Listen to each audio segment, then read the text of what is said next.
সুপ্রিয় ভিউয়ার্স, আসসালামু আলাইকুম। সবাইকে রমজানুল মুবারকের অনেক অনেক শুভেচ্ছা। আশা করছি সবাই অনেক বেশি ভালো আছেন।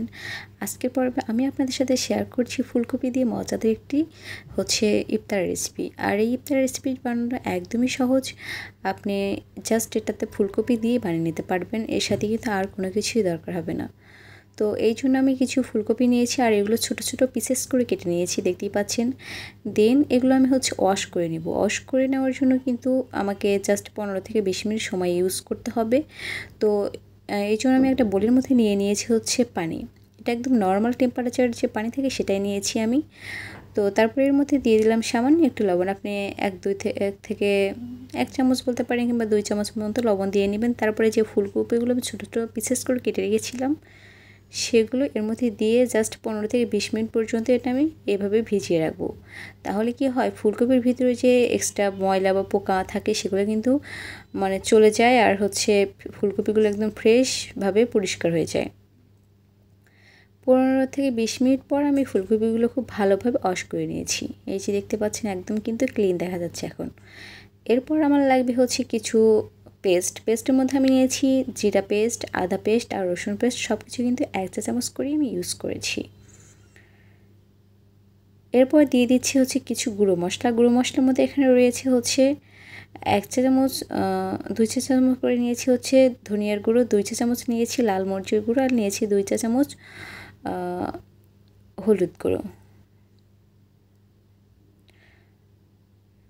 দিয়ে দিচ্ছি স্বাদ মতো লবণ। তবে লবণের পরিমাণটা একটু আপনারা খেয়াল করে দিবেন, বিকজ ফার্স্টে যেহেতু আমি লবণ পানিতে এটা অনেকক্ষণ রেখেছিলাম, তো লবণটা কিন্তু অনেকটা এই ফুলকপি সোক করে নিয়েছে, একটু কিন্তু লবণে হয়ে গিয়েছিল। তো তারপরের মধ্যে আমি দিয়ে দিলাম 3 টেবিল চামচ পরিমাণে বেসন। আপনাদের হাতের কাছে যদি বেসন না থাকে সেক্ষেত্রে আপনারা কিন্তু ময়দাটা ইউজ করতে পারবেন। সাথে এই যে দিয়ে দিচ্ছি আমি চালের গুঁড়ো। এই চালের গুঁড়োটা দেওয়ার কারণে এটার ক্রিসপিনেসটা যা হয় আসলে কি বলবো। তো এই ক্রিসপিনেসটা ধরে রাখার জন্য কিন্তু আমি এখানে চালের গুঁড়োটা ইউজ করেছি। দিয়ে দিচ্ছি টমেটো সস। এই টমেটো সসটা কিন্তু আমি বাসা দিয়ে তৈরি করে নিয়েছি। কীভাবে তৈরি করেছি তার লিঙ্ক ডেসক্রিপশনে দিয়ে দেবো, আপনারা অবশ্যই দেখবেন। আর যে বেসনটা ইউজ করেছিলাম সেটা কিন্তু আমার বাসা দিয়ে তৈরি করা, সেটার লিঙ্ক আমি দিয়ে দিব। আশা করছি আপনাদের কাছে অনেক বেশি ভালো লাগবে। এরপর কোডিংয়ের জন্য আমি দিয়েছি সামান্য একটু পানি। আপনাদের প্রয়োজন অনুসারে পানিটা কম বেশি লাগতে পারে।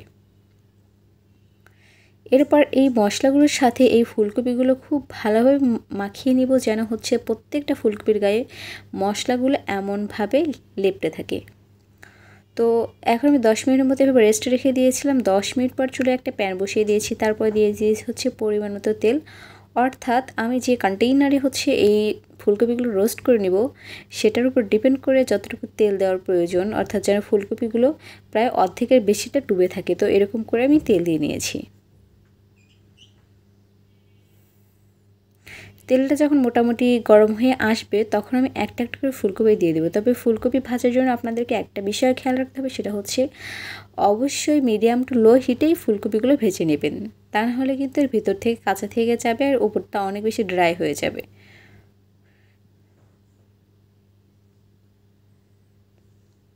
তো ফুলকপিগুলো দিয়ে আপনি এটা লো টু মিডিয়াম হিটে ফ্রাই করে নেবেন। তারপরে এপাশ ওপাশ উল্টে পাল্টে যখন একটা নাইস কালার অ্যাড হবে আর আপনি বুঝতে পারবেন যে এটা খুব ভালোভাবে কুক হয়ে গিয়েছে ভিতর থেকে একদম সফট, তো তখন আপনি এগুলো উঠিয়ে নিতে পারবেন।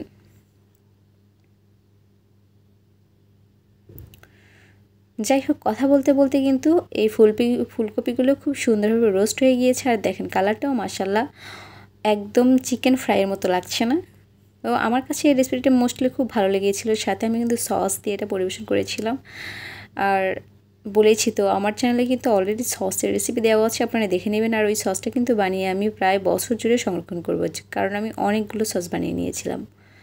তো আপনাদেরকে একটু কাছ থেকে দেখিয়ে দিচ্ছে আর ভেঙেও দেখিয়ে দিচ্ছে যে ভিতর থেকে এটা কতটা সুন্দর সফট হয়েছে আর কতটা ওপর থেকে লেয়ারটা কতটা করে মচমচে হয়েছে।